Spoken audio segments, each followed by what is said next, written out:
weeks ago, Adobe came out with a new module called Denoise AI that went into their Lightroom and Photoshop products, which basically brought them into modern times when it comes to noise reduction.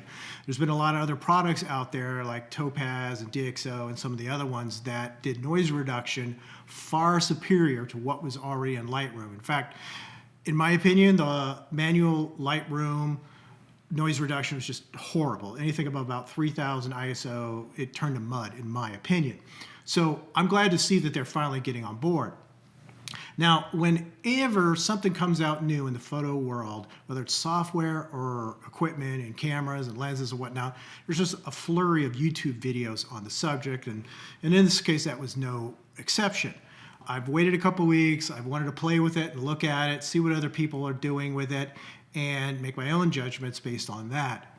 What I've noticed in a lot of those videos that have come out is everybody seems to be looking at landscapes and birds, but there's almost nothing involved in sports when it comes to the reviews concerning this product, this new Denoise AI in Lightroom and Photoshop.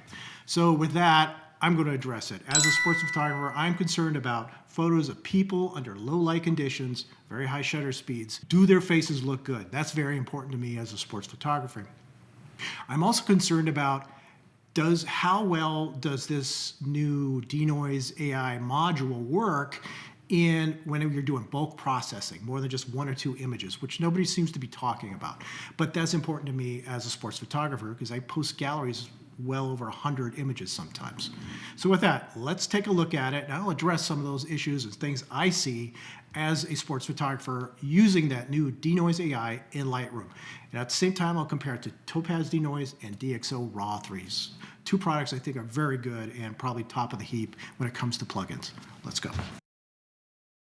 Okay, what we have here is a RAW file. This is completely unedited. I'll press reset over here. No edits. Lightroom automatically adds sharpening no matter what I do, as long as some color noise reduction.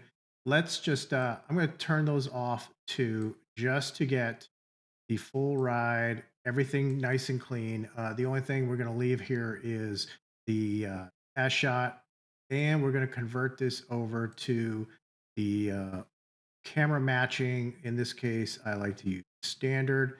So it figures out what camera I was using, in this case, a Z9, and it tries to match it up with what the camera would normally set it. All right, now that we've got all that set, let's look at this person's face. You can see there, since I turned off every bit of noise reduction, you can see there's quite a bit, well, lots of grain, and the little multicolored specks throughout, purples, greens, yellows. So lots of noise, although you could tell it should be a fairly sharp photo. It's still pretty grainy and hard to tell, but it should be fairly sharp. So with that in mind, let's see what Lightroom can do. So we scroll down here and we come to this part that says noise reduction. There's the denoise button we were talking about. There's the manual noise reduction. That's all turned off at this time. We're just going to press this noise button. This loading enhanced data falls under their enhance module. You see right here, this is supposed to be a preview of what it's supposed to look like. Of course, this is blown up significantly. We already got it at 100 over here. This is like 400. Either way, the default is 50, and the estimated time right here says 25 seconds. In my experiments, I have found this is an underestimate. It's usually another 10% over that, so more like 35. But nevertheless, let's hit enhance and see what happens. And what it's going to do is create a DNG with whatever settings we had on the raw file. And it's going to put it right next to it in the strip down at the bottom. All right, so now we have two images, the original raw. This is the NEF file, and switch over to what they call the enhanced noise reduction. So you can see obviously a huge difference between the two of them. We go back and forth between the two of them. This is the raw file, very grainy, lots of speckles all over it. And we go to noise reduction version, and you can see it's significantly different. It's not quite as sharp as I would like, so I would probably come up here to sharpening and crank that up quite a bit, hit the control button and take the masking up. Just get in details. and make some improvements there. So it is a vast improvement over the original RAW, which you can see. All right. So at this point in time, yes, it works. It works very well. It's relatively quick, about 30, 35 seconds there, as opposed to the 25 it said it was going to take. But it does work. And it is significantly better than if we tried to do this in the old style noise reduction, which quite honestly sucked. And which is why there's lots of products like Topaz Denoise and DxO Raw that were out there on the market. Now, let's take this same raw file, this one right here, and take it into Topaz Denoise AI and see how it does. So let's run that. Basically, just right click on it, edit in Topaz Denoise AI. That's the one we're going for. Away we go. And what it'll do, it'll open up Topaz Denoise AI, load this particular image, well, as a TIFF file. It converts it to a TIFF file and takes it over there, and then opens up Topaz Denoise, and then it does it. We'll go up to the face because that's what we're concerned about at 100%. I have found with this particular camera that I use the low light module all the time, and I let it set the remove noise and enhance sharpness in an automatic fashion. You can see here, this looks very nice indeed. So I'm not going to play with this anymore. I'm going to leave it alone and hit apply. It'll do its thing, and it'll take that TIFF file back to Lightroom, put it right next to that raw file, and edit it from there on out. All right, we're back in Lightroom. So the Topaz Denoise says edit TIFF. All the TIFF files are Topaz Denoise. Here's the original raw, and here is the Lightroom. So what I'm going to do is I'm going to cycle back and forth between the Topaz version, which you remember it's a TIFF file, and the Lightroom version. So I would tell you the Topaz to me is slightly better. There's Lightroom, Topaz, Lightroom, Topaz. And you remember, I think the Lightroom one's a little softer, not as sharp. Even though we added sharpening over here on the right, I think the Topaz Denoise has a slight edge back to the Lightroom version. I think this is good, but I believe the Topaz version has a somewhat of an edge over. All right, having said that, why don't we try this out in the DxO Raw 3. DxO Raw 3 operates a little differently. You have to come up here to File, plug in Extras, PureRaw 3, DxO PureRaw 3. And it opens up this query. You can set it up. Do you want Deep Prime XD, which is their highest level? And it's probably going to suggest that we do that. So start processing. Now, here's something interesting. So you've got this information block right here. Look at the time it's building up 43, 45. We're up to a minute now of remaining time, and it's still going up. So I would tell you this is the slowest method to use DxO Raw. It works better when you actually process the images outside of it. But we'll let it do its thing here, and then we'll continue. And I'm not going to make you sit through this. I'll speed this up and we'll get to the final product. All right. So here we've got the DxO version. I think it did a very good job. However, I think it looks very, in some ways, painted on in some way and very angular. And it tends to have some like interesting looks to it that I'm not sure look real. So what I mean by that is sometimes DxO tends to put some weird artifacts on people's faces, and I've actually had to go in afterwards and kind of like smudge them out so they don't look as sharp and angular. That's the only fault I really have with DxO Raw 3. Otherwise, it works very well. But let's compare it. So this next one over, this is the Lightroom version, which looks good. It's a little softer. Now let's go to the Topaz. And I think of the three, Topaz looks a little darker here, but we just correct that. But I think of the three, I think it personally looks best. So this is the Topaz, this is the Lightroom, and this is the DxO. So my opinion, Topaz wins. All right, so now that we've seen them, we see how they operate, and we made some comparisons as far as quality. What I'd also like to do is throw in some other factors that affect me as a sports photographer, specifically a Nikon user, and I'll get to that in a moment.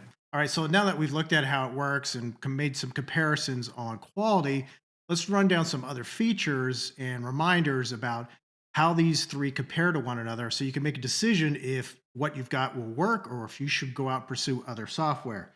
So here we go. First one, it was quality.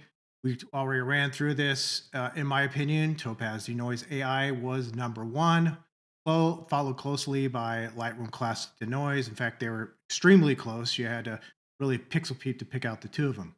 In third place, in my opinion, is DxO Raw 3. So that makes Denoise the winner by a slight margin. Now, the next question is, will they do batch files? And I will tell you, they all do batching.